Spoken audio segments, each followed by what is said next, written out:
The laughter came first, sharp, brittle, and echoing through the restaurant's marble walls like silverware scraping porcelain. I'd heard that laugh before. Years ago, it used to make my stomach twist. Now it barely grazed the surface. Across the table, Veronica leaned back in her chair, one hand dramatically flipping her blonde hair as she delivered another of her signature jokes. The kind that stung, but somehow everyone found funny. Everyone except me. Her words landed, and the group roared. The sound swelled around me like static, too loud, too fake. I sipped my wine instead, the cool glass grounding me. Then came the sentence. If you don't like her rude jokes, just pay and leave. Laughter again. That same smirk from Veronica, like she'd just won some invisible game. For a second, I caught my reflection in the window beside our table, calm, poised, but my eyes told another story. A quiet storm behind mascara and a practiced smile. So I smiled wider. Not out of defeat, but control. I tucked a strand of hair behind my ear, set my glass down gently, and said, "Thanks for the reminder." The table fell silent for just a heartbeat. They didn't know what I meant. Not yet. But I did. Because the last time I'd heard that same sentence, I was younger, humiliated, and leaving a restaurant in tears I didn't want anyone to see. Tonight, the tears were gone.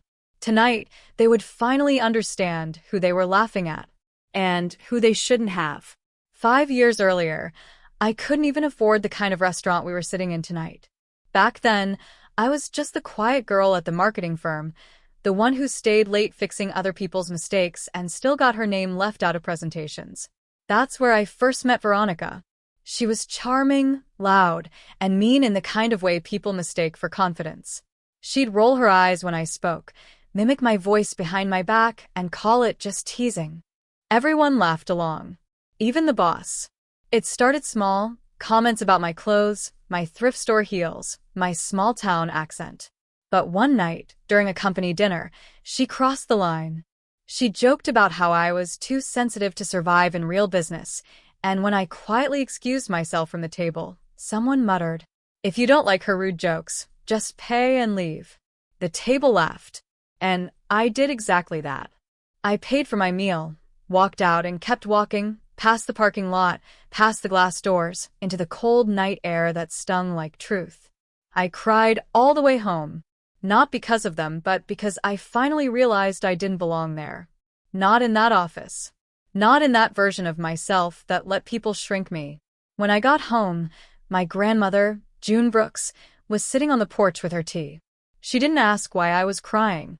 She just handed me an old silver bracelet, thin, worn, with a tiny engraving inside that said, "Know your worth." She said softly, "Baby, people like that only joke about what they fear. So make them afraid of your strength, not your silence." That night, I packed a small bag and quit the next morning. No backup plan. No savings. Just that bracelet, my laptop, and a promise to myself that one day, I'd walk into a room full of people like her and wouldn't need to explain a damn thing. I left the city within a week. The laughter I'd once tried to fit into still echoed in my head, but softer now, fading behind the roar of my own determination. I didn't know where I was headed, but I knew I was never going back to being the girl who paid and left without saying a word. The first few months after I left were brutal. I rented a tiny studio apartment above a laundromat in Denver.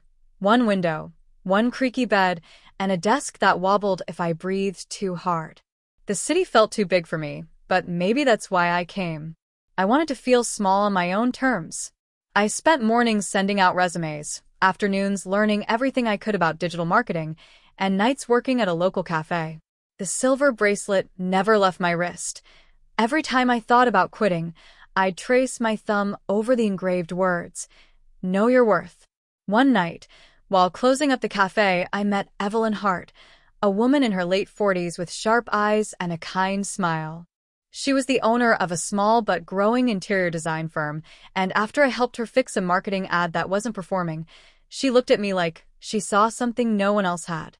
"Haley," she said, stirring her coffee, "you've got a rare mix, creativity and backbone. Don't waste it on people who laugh at you. build something they'll never understand. She hired me part-time the next week. Within months, she became my mentor, not just teaching me the business, but the art of holding my ground. She never raised her voice, yet every room listened when she spoke. Under her guidance, I found my rhythm again. We built campaigns that caught attention. Clients doubled, then tripled. By the end of the first year, she handed me a contract and said, "You're ready to lead your own division." I wanted to cry, but I didn't. I smiled, shook her hand, and silently promised myself I'd never be that timid girl again. The next 2 years were a blur of late nights, coffee stains, and endless spreadsheets. I studied every deal Evelyn made, learned every trick, and when she eventually decided to retire, she sold me the firm. I renamed it Silverline Studios, after the bracelet. No one from my past knew. I stayed quiet online, kept my success low-key. My family thought I was doing okay. My old colleagues assumed I'd vanished. And that was exactly how I wanted it. Because my success wasn't about showing off. It was about healing. Every deal I closed, every client who smiled, every young woman I mentored, it all built a world where I no longer needed their approval to breathe. But sometimes, late at night, when the city lights flickered against my window, I'd think about Veronica. The way she'd laughed, the way everyone followed her lead.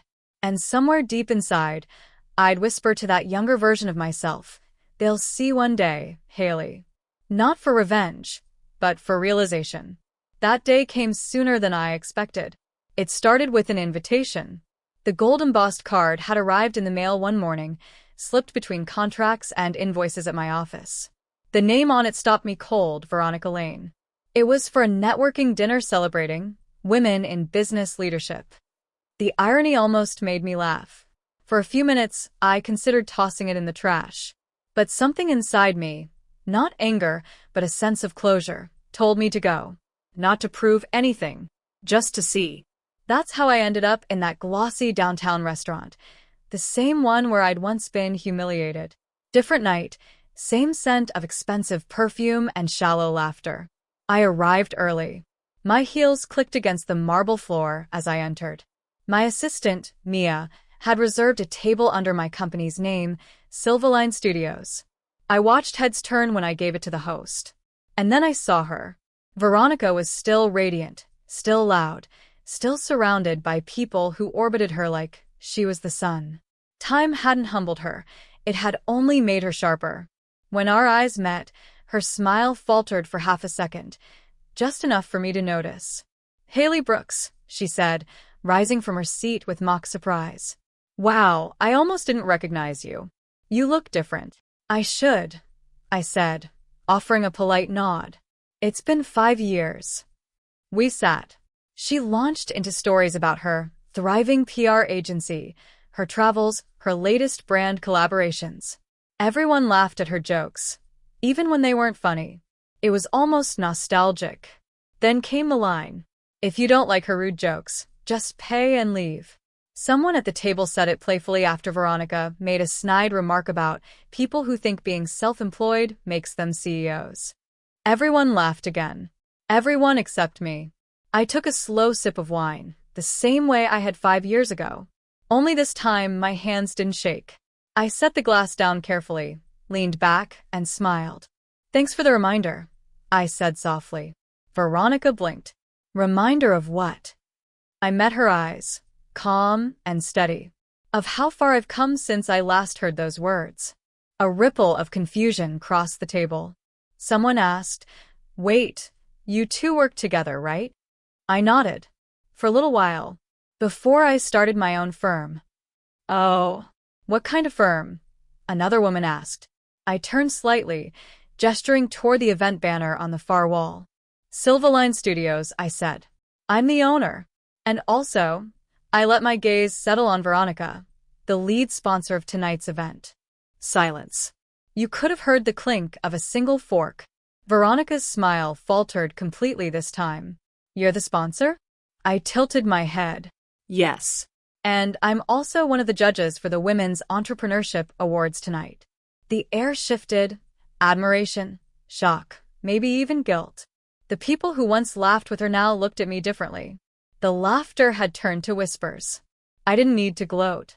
The truth spoke louder than any revenge speech ever could. Veronica reached for her glass, hand trembling slightly. Well, congratulations, Haley. You've really made something of yourself. I smiled again, gentle but firm. Thanks for the push. I probably wouldn't have left that firm if you hadn't made it so easy. This time, I laughed softly and the table stayed silent. The host approached, asking for the sponsor's closing remarks. Veronica's eyes widened when he gestured to me. I stood, adjusted my blazer, and walked to the front with measured grace. Under the warm lights, I spoke to a room full of women who'd all been underestimated at some point. I was once told, if you don't like her rude jokes, just pay and leave, I began. So I did. I paid, with hard work, with sleepless nights, with years of proving myself. And I left, but not quietly. I left to build something worth coming back for. Applause filled the room, and somewhere behind it, I could still hear Veronica's silence, the sweetest sound of all. The event ended 2 hours later, but I didn't leave right away.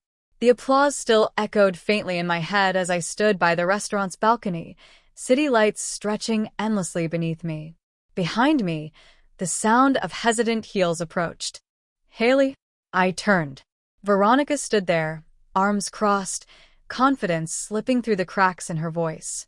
That speech was powerful, she said quietly. You really built all of this? I nodded.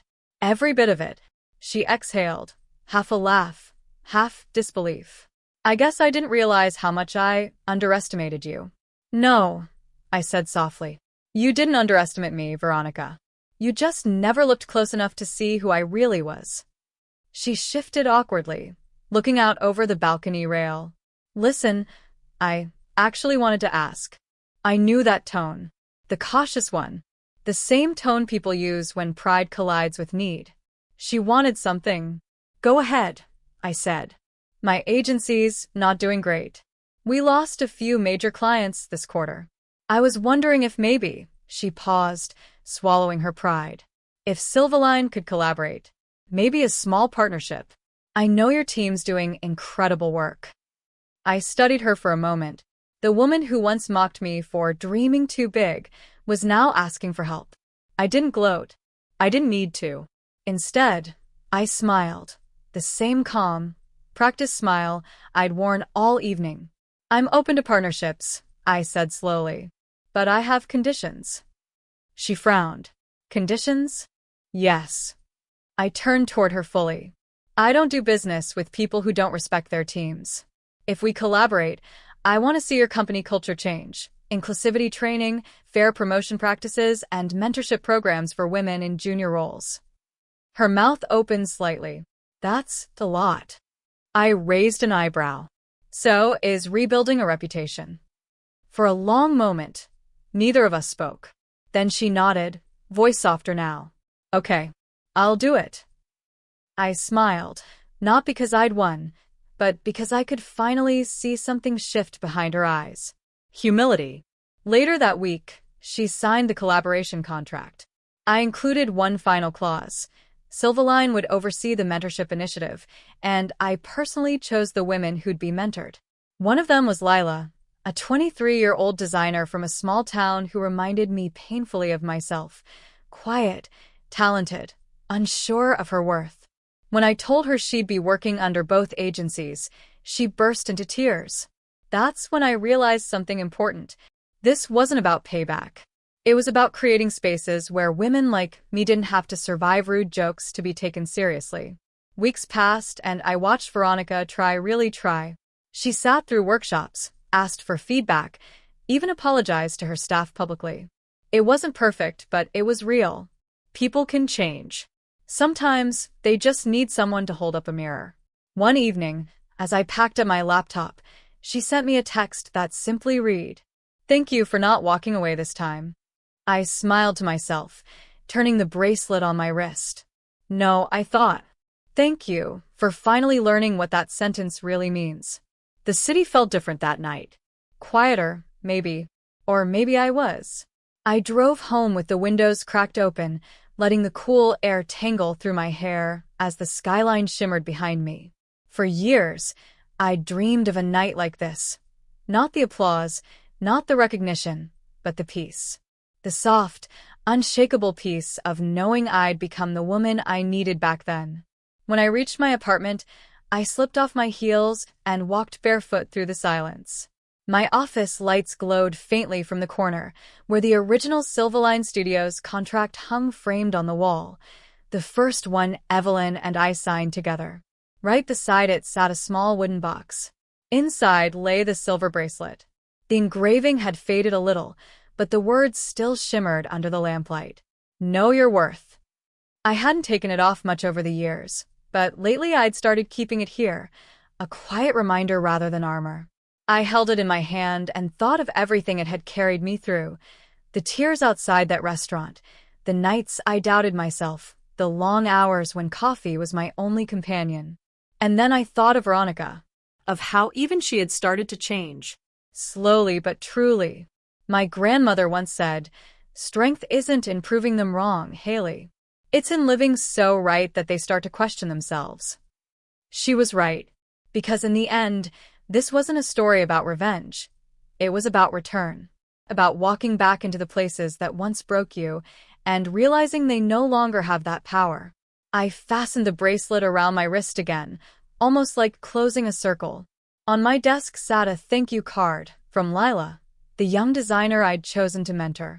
She'd written, "You made me believe I can belong in rooms that once made me feel small." I smiled through a tight throat. That was the point all along. Not to outshine anyone, but to light the path for the next girl who might sit at a table like I once did, quiet, uneasy, unsure of her worth. I glanced at my reflection in the dark window. Not the timid girl from 5 years ago, but a woman who'd paid her dues in silence, sweat, and self-belief. And as I whispered the final words, the ones that had started it all, I felt the power of them shift completely. They said, "If you don't like her rude jokes, just pay and leave." I paid. In patience, in work, in grace. And I left to build my own table.